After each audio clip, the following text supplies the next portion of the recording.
Okay, let's continue with the next question. अब हमारा ये टॉपिक है पार्शियल फ्रैक्शन का। ये हम पिछले ईयर में भी सॉल्व कर चुके हैं, बट वो जो क्वेश्चन था वो था बेसिक लेवल का। इसके 4 स्टेप्स होते हैं। पार्शियल फ्रैक्शन 4 टाइप्स का होता है, ठीक है। तो हमने जो लास्ट ईयर सॉल्व किया है वो फर्स्ट लेवल था, अब ये है सेकेंड लेवल। इसमें क्या डिफरेंस है, उस क्वेश्चन में ये था, अगर आपने वो क्वेश्चन नहीं देखा तो आप लिंक पे क्लिक करके वो क्वेश्चन को देख सकते हैं, आपको डिफरेंस पता चलेगा कि दोनों में क्या है, ठीक है। अब ये वाला जो क्वेश्चन है ना, अब इस क्वेश्चन में फैक्टर्स ऑलरेडी बने, जो पार्शियल फ्रैक्शन की बेसिक्स है वो मैं उस क्वेश्चन में ऑलरेडी डिफाइन कर चुकी हूँ। तो हम आगे बढ़ते हैं। अब इसमें आपके पास फैक्टर्स ऑलरेडी मौजूद है डिनोमिनेटर में, तो हमें फैक्टर बनाने की ज़रूरत नहीं है। बट अब यहाँ पर है फैक्टर पर पावर, ठीक है। तो हम क्या करेंगे, इसको सॉल्व करेंगे। सबसे पहले लेफ्ट हैंड साइड पे इसी तरीके से आ जाएगा। इसी तरीके से आने के बाद अब हम करेंगे क्या, जैसे हमने ए बी सी पिछले क्वेश्चन में हमने डिफाइन किया था, अब हम क्या करेंगे, हम सबसे पहले लिखेंगे a अपॉन एक्स प्लस 1, ठीक है। फिर क्या करेंगे, फिर हम लिखेंगे b upon x plus 1 again, but with the square. अब आपने ये पैटर्न देखना है, देखो स्क्वायर है ना, तो एक दफ़ा फिर 2 दफ़ा। फॉर सपोज यहाँ होता क्यूब, तो आप लिखते हैं एक्स प्लस 1 स्क्वायर प्लस सी अपॉन एक्स प्लस 1 क्यूब, ठीक है। तो पावर इंक्रीज होती जाती है और यहाँ देखें तो पावर डिक्रीज होती जाती है, माइनस कर देंगे, ठीक है। तो यहाँ 2 थे तो आपके पास 2 फैक्टर बनेंगे, पहला इसी तरीके से आएगा और सेकंड वाले पे पावर आ जाएगी, ठीक है। अब हम क्या करेंगे, रूल्स मैंने पहले डिफाइन कर दिए थे कि आपने इक्वेशन को मेंशन करना बहुत ज़रूरी है। तो ये आपकी होगी इक्वेशन नंबर 1। अब हम आगे बढ़ते हैं, हमने क्या लेना है अगले स्टेप पे, एलसीएम। मैंने आपसे कहा था कि ये जो क्वेश्चन है ना, इनके स्टेप्स बिल्कुल सेम है, ठीक है। तो इसको हम ऐसे ही रहने देते हैं, एक्स प्लस 1 स्क्वायर। अब बच्चों को ना यहाँ होती है कन्फ्यूजन कि एलसीएम हम कैसे लें, इसको इससे मल्टीप्लाई करें, एक दफ़ा लिखें, ये वाला लिखें या ये वाला लिखें, ठीक है। तो इसकी ट्रिक ये है कि आपने इस साइड को बिल्कुल छोड़ देना है, यहाँ देखना ही नहीं, आपने आना है लेफ्ट हैंड साइड पे। यहाँ के डिनोमिनेटर में जो भी लिखा हुआ है वो आप यहाँ एलसीएम में लिख देना। ये है इसकी बेसिक सी ट्रिक। आपको यहाँ देखने की ज़रूरत ही नहीं है कि मैं एलसीएम लूँ, एक लिखूँ, पावर वाली लिखूँ, नहीं। आपने क्या करना है, आपने देखना लेफ्ट हैंड साइड पे जो फैक्टर ऑलरेडी मौजूद था सिर्फ आपने वो लिख देना है, ठीक है। This is your whole LCM. अब हम एलसीएम वाला प्रोसेस हम पहले ही डिफाइन कर चुके हैं। अब आप इसको इससे डिवाइड करवाएंगे तो ये 2 थे और ये 1 था, एक कैंसिल आउट हो गया और बचा हमारे पास एक्स प्लस 1, ठीक है। अब इसको इससे डिवाइड करवाएंगे तो दोनों सेम है, दोनों कैंसिल आउट हो जाएंगे, तो हमारे पास बचेगा b, ठीक है। अगेन इस स्टेप पे आके मैंने आपसे कहा था ये चीज़ें दोबारा रिपीट होंगी, दोनों क्या हो गए, कैंसिल आउट हो गए। अब आपके पास आ गई है इक्वेशन नंबर 2, ठीक है। This is your equation number 2।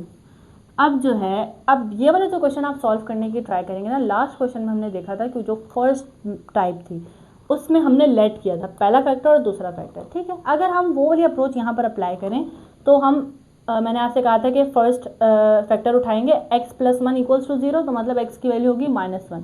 अगर हम x की वैल्यू -1 लेते हैं तो सॉल्व करके b का आंसर एट सम पॉइंट आ जाएगा, लेकिन मसला कहाँ आएगा कि अगली वैल्यू भी तो x प्लस 1 है, ठीक है। तो उसको भी सॉल्व करेंगे दोबारा 1, तो दोबारा आंसर b का आएगा, तो हमें b के 2 आंसर नहीं चाहिए, तो वहाँ ये मेथड फेल हो जाता है, ठीक है। तो हम लगाएंगे यहाँ पर कोएफिशिएंट कंपैरिजन मेथड। क्या लगाएंगे, कोएफिशिएंट कंपैरिजन मेथड। उसके लिए आपने क्या करना है, वो हर ज़रूरी नहीं है कि वो पहले वाली टाइप पे अप्लाई नहीं हो सकता, कोएफिशिएंट कंपैरिजन मेथड हर जगह लग सकता है, ठीक है। तो आपने क्या करना है, इसको इसी तरीके से रहने देना है। आपने सबसे पहले जो आपकी इक्वेशन नंबर 2 है उसको सिंप्लीफाइड फॉर्म में लिखना है, ठीक है। जितने ब्रैकेट से सबको मल्टीप्लाई कर देंगे, ये बन जाएगा आपका पास ax plus a plus b, ठीक है।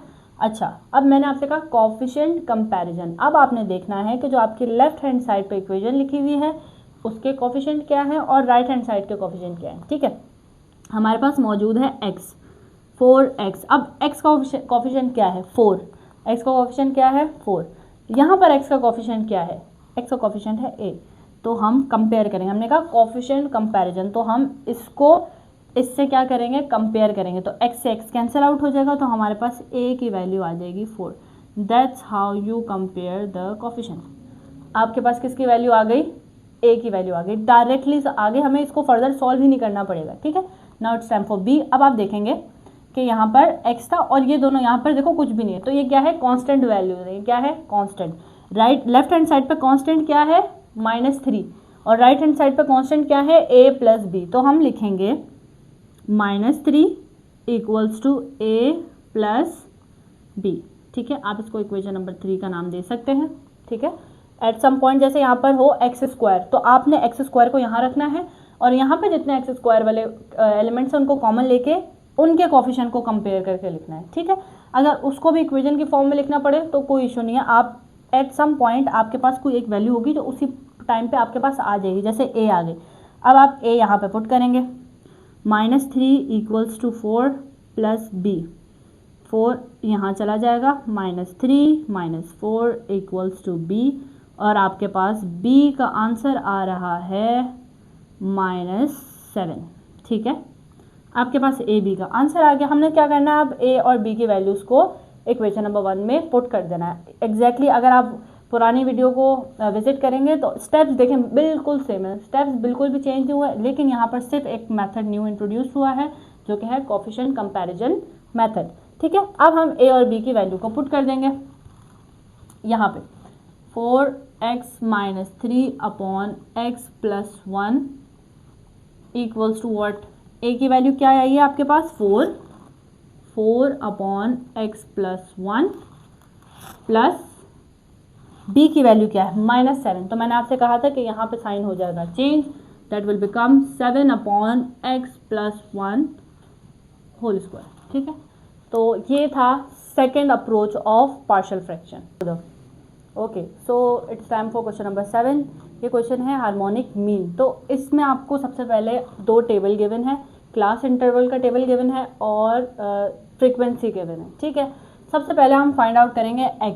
मैंने आपको पिछली वीडियोस में भी बताया था कि x क्या है, मिड पॉइंट। मिड पॉइंट कैसे फाइंड आउट करेंगे, अपर minus lower divide by 2। What is upper, ये होगा 10 माइनस 10.5 डिवाइड बाय 2। तो आप जब करेंगे 10.9 माइनस 10.5 डिवाइडेड बाय 2, तो आपको मिल जाएगा इन दोनों का mid point, that will be 10.7।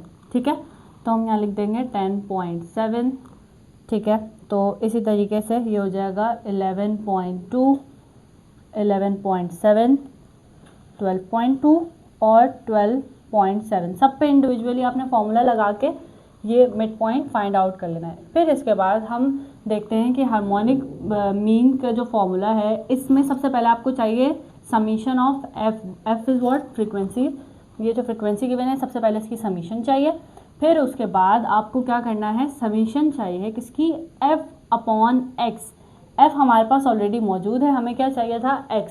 ठीक है, x हमने फाइंड आउट कर लिया। अब आप क्या करेंगे, पहले f/x, f और x को डिवाइड करवाएंगे। ठीक है, f और x को डिवाइड करवाने के बाद इंडिविजुअली आपने इनकी वैल्यूज़ को लिख लेना है, 0.625।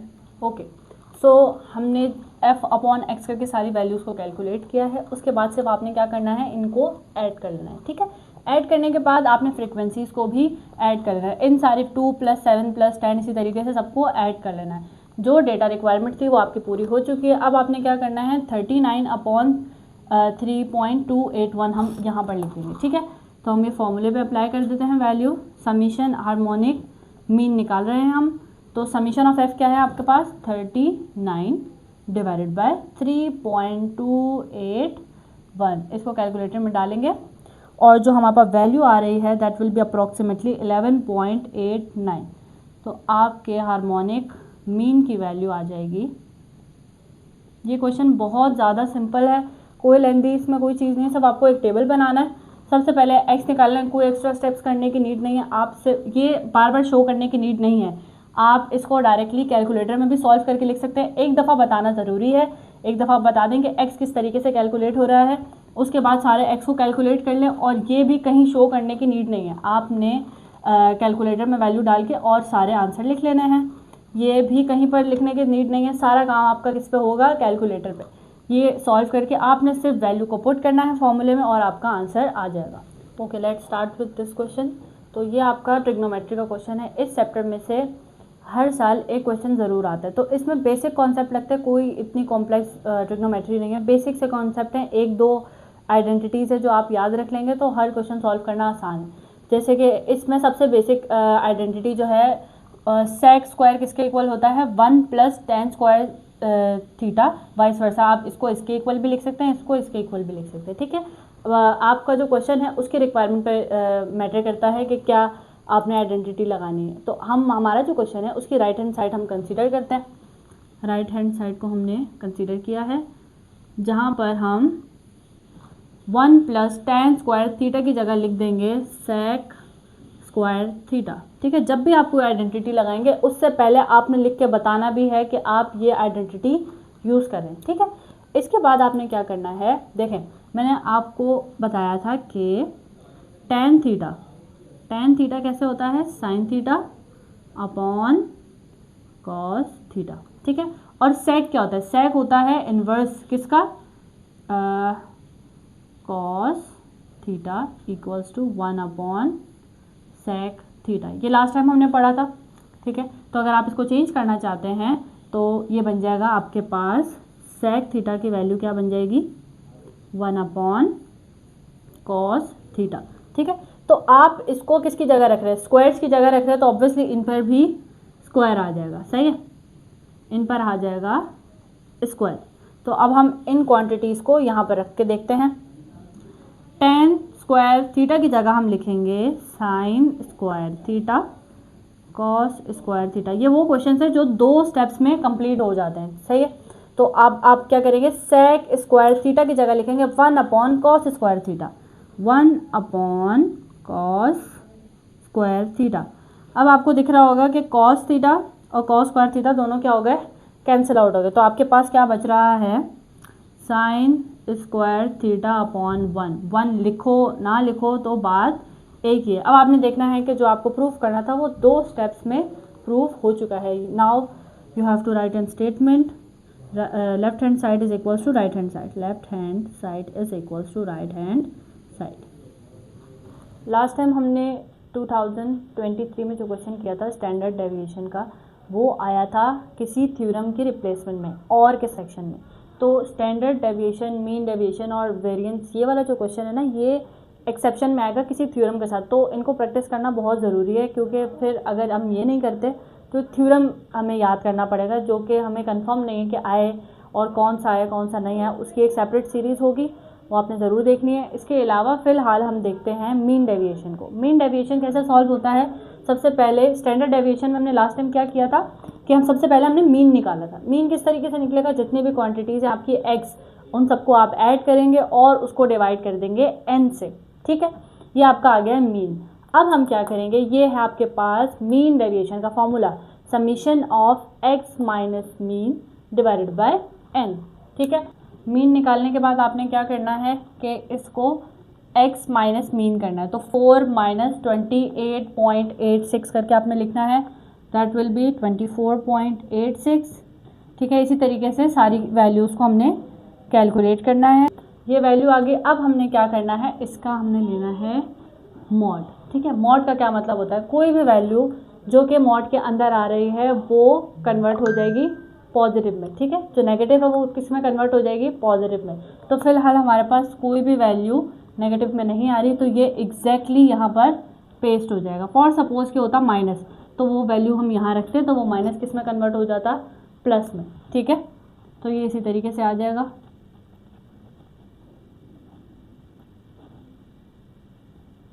इसके बाद हमने क्या करना है, इसकी करनी हमने समीशन। समीशन के लिए हम क्या करेंगे, ऑब्वियसली इसको ऐड कर देंगे x माइनस मीन, इसकी हमने क्या करनी है, समीशन करनी है। इसको हम प्लस कर लेंगे सारी वैल्यूज़ को, तो हमारे पास आंसर आ रहा है 176.86, ठीक है।